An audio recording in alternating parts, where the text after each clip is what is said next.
இந்த ஊட்டி பூராவே பாத்தீங்கன்னாக்கா எங்கெல்லாம் வந்துட்டு இந்த செவ்வெல்லாம் காலியா இருக்குதோ அந்த இடத்துலலாம் இவங்க என்ன பண்ணி வச்சிருக்கானுங்க யாருன்னா இந்த மதத்தை பரப்புற நாதாரி பசங்க என்ன பண்ணி வச்சிருக்கானுங்கன்னா நீங்களே கொஞ்சம் பாருங்களேன்.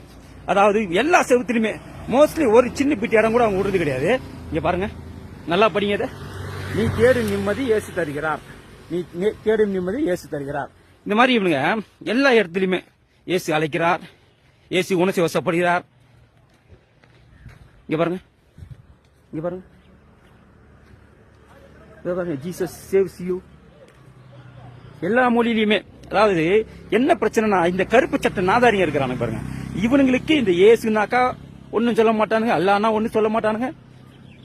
ஆனா நம்ம இந்து மதம்னா மட்டும் ராமர்னா வடநாட்டு கடவுள்வானுங்க, சிவனை வடநாட்டு கடவுள்வானுங்க, இவனுங்கெல்லாம் சாமியே இல்லைன்னுவானுங்க, இதில் இவனுங்கெல்லாம் வந்து கடவுளே இல்லைன்னுவானுங்க.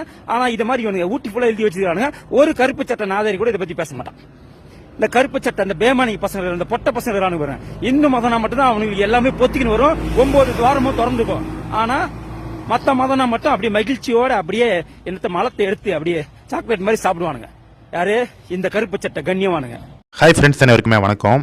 இந்த எலெக்ஷனில் வேலை செய்துவிட்டு பல பாஜக தலைவர்கள் மற்றும் பாஜக நிர்வாகிகள் எல்லாம் ஓய்வுக்காக பல இடங்களுக்கு, அதாவது குற்றாலம், கொடைக்கானல், ஊட்டி போன்ற பல பகுதிகளுக்கு சென்றிருக்காங்க. சில பேர் வெளிநாடு போயிருக்காங்க.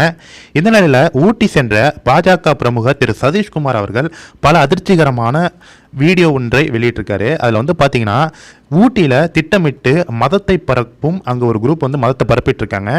எங்கு சுவர்கள் எங்கு இருந்தாலும் அங்கு இயேசு அழைக்கிறார் அப்படிங்கிற விளம்பரம் மற்றும் பல மதமாற்றம் சம்பந்தமான விளம்பரங்கள் வந்து ஒட்டப்பட்டுள்ளது.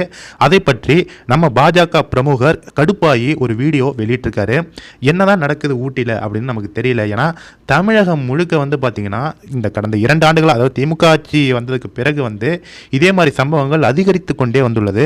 அதாவது இயேசு அழைக்கிறார் விளம்பரங்கள், அப்புறம் இந்த நோட்டீஸ் கொடுக்கறது, மருத்துவமனையில் சென்று ஐசியூ வார்டு, இது போல வார்டில் சென்று கடவுள் உங்களை காப்பாற்றுவார் அப்படின்னு சொல்லி மத பிரச்சாரம் பண்ணுவது, இது போன்ற சம்பவங்கள் எல்லாம் திமுக ஆட்சி வந்ததுக்கப்புறம் அதிகமாகி கொண்டே இருக்கிறது. கண்டிப்பாக இந்த வீடியோவை பார்த்து விட்டு ஒரு ஷேர் பண்ணிடுங்க. இது ஒரு விழிப்புணர்வு வீடியோ, தயவு செஞ்சு ஒரு ஷேர் மட்டும் பண்ணிடுங்க.